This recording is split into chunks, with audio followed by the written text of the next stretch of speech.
You can access the entire episode now on our website, forbiddenknowledge.news, Rokfin, Rumble, and all podcast platforms. While we're on the topic of possibly having way more land than we'd ever been told or know about, the theory is that what we know as the continents on our planet are these 7 continents are surrounded by a massive wall of ice, and outside of that is many different continents. And I've seen the old maps that indicate this very thing, where there's like 12 or 13 land masses outside of this circle that surrounds us. First of all, could you tell us a little bit more about that map and where that was found, what that is? Yeah. Well, to me, anything above 73 miles, below 7.5 miles down, and anything outside the 60th parallel are speculation. And I'm going to repeat that. Anything that goes up past 73 miles, because that's the highest recorded anything I've ever seen, which was a amateur rocket that hit something. They couldn't go past it. Anything 73 miles up, 7.5, I believe, miles down is the Guinness Book of World Records for the deepest hole ever dug, 7.5, 7.8 miles. Anything below there, it's impenetrable too. They've already admitted that. So anything below 7.5 miles is speculation, and anything past 60's parallel is speculation, man. So I'm gonna. It's just a warning that I'm speculating at this point. But there has been many maps of the past. There was an old map found in a Buddhist temple that had like at least 40 continents on there, I believe, with our known continents that we know about, that we kind of similar shapes in the center. So that kind of was like, wait, even if it was a fantasy, it's like, why don't we know about this till this truth leak started coming out in 2014? This should have been something that we laugh about as kids or something. Oh yeah, there used to be these old maps. This is hidden stuff, man. This is stuff that's just surfacing now.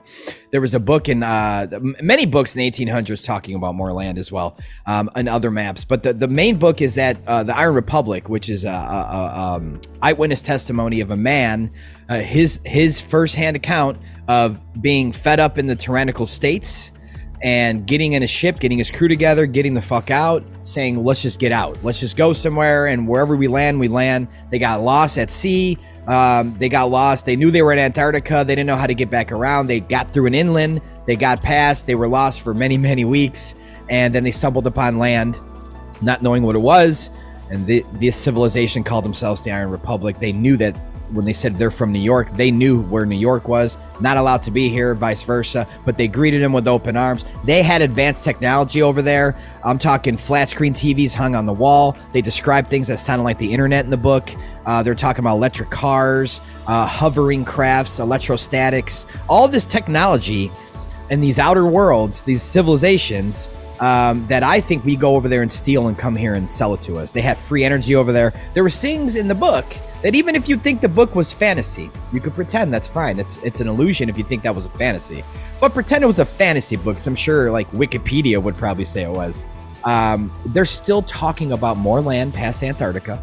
There's more continents. They're still talking about civilizations over there, and flat screen TVs, electric cars. The technology that we have now was being written about in the 1800s. It's really crazy. What was the other one? Smoky God, The Worlds Beyond the Poles. These are books from the 1800s, copyrighted in the 1800s, written by men and women that had this experience over there. So when Admiral Byrd actually went over there to check, oh yeah, there's more land. So what they do to the new world that we're a part of now, the slave system, they completely indoctrinated us with moon landings coming soon. Forget about Byrd. Never mention that shit again.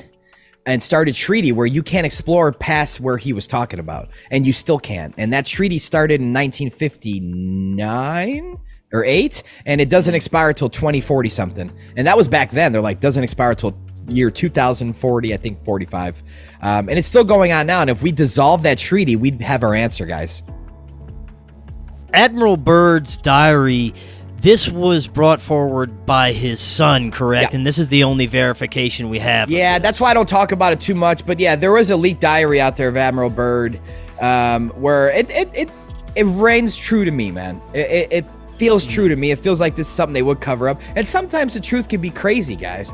I don't know why people believe they believe in gray men with bug eyes flying in on spacecrafts from 40 billion light years away. That's okay for people to grasp with no evidence.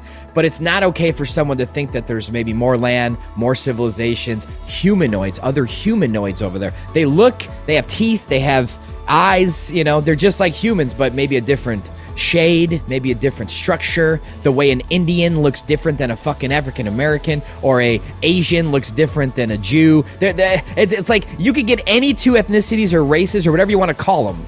We all look different. We're all human, though. We all piss and shit, guys. But there could be more of us somewhere else, is all I'm saying. At least that's what has been stated in the 1800s. Now, just like many of the other conspiracy or truth communities that are circulating, like even in the UFO community, for example, there has been infiltration by three-letter agencies, military, industrial, individuals looking to muddy the waters, and I think that's no different with the Flat Earth movement, and I think a perfect example of that would be the Flat Earth Society. A lot of things that came out of there. I think there's a lot of just complete crap and misinformation coming out of that, but it's intentionally done to discredit it, right? Yes. Well, yeah, I mean, the Flat Earth Society's been around right after NASA, not too long after NASA started, maybe 10 years, 15 years at the most. A lot of people knew the Earth was flat and they weren't going to be bought on any of that. Like, they just, like, when you know, so there is no, no piece of propaganda is going to change society's mind, especially then. But they knew that they needed something to fall back on, kind of like watching a 9/11 conspiracy documentary on 9/11. Like, what are you going to learn from that, really? They're going to tell you the truth. The most you'll learn is, oh, I think George Bush kind of knew. Oh my God. Like, really? That's so irrelevant to that day. But it's the same thing where it's like the Flat Earth Society will be like, oh yeah, the Earth's flat, but did you know that it's a pancake in space and it's going up? It's flying up. So gravity's going down, but we're flying up at a constant velocity. Like, so they're just like, it's just garbage. It's garbage information. None of it is anything we speak about. And what they do is they merge that in with Hollywood.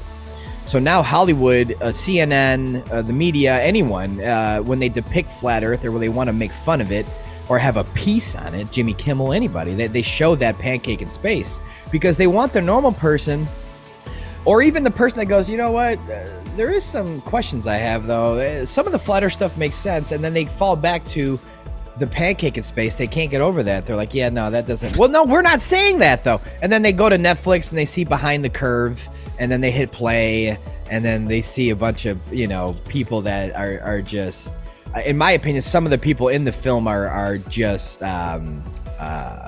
controlled, man, put it that way. And they go in there to make their money and to do the damage that they've done. And then some of the people are innocent in that film that were edited and played out of context. Like when Bob Nodell, rest in peace, when he says something like, we saw the 15-degree rotation of the ring laser gyroscope. He was speaking about the sky. But Netflix and Delta Productions, they're not going to tell you the truth. They're not going to tell you what we're talking about. They're going to show a globe spinning. And then, oh, look, Bob just said that the Earth's spinning 15 degrees. No, he didn't. You're taking it out of context. This is a mockumentary made from Hollywood, NASA. They all got involved in this. You don't have NASA astronauts, and you don't walk into NASA's facility with open arms if there's not a plan. So they knew exactly what they were going to do to spin this flat Earth because it was blowing up. It was number one. It was viral. It was, being searched more than Trump and Hillary at that time.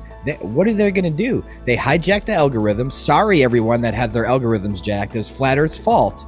But this is how big it was. They put all their money into hit piece after hit piece, after Comedy Central skit, after Neil deGrasse Tyson bit, Bill Nye, everyone involved, Ludacris, go out there, say something that Flat Earth is stupid. They did everything they could, just like COVID. They did everything they could to sell the fact that we are in a ball, but yet they still have yet to prove it.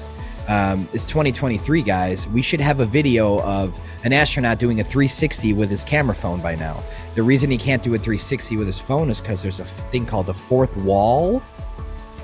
And you can't do a 360 in a TV show either, guys.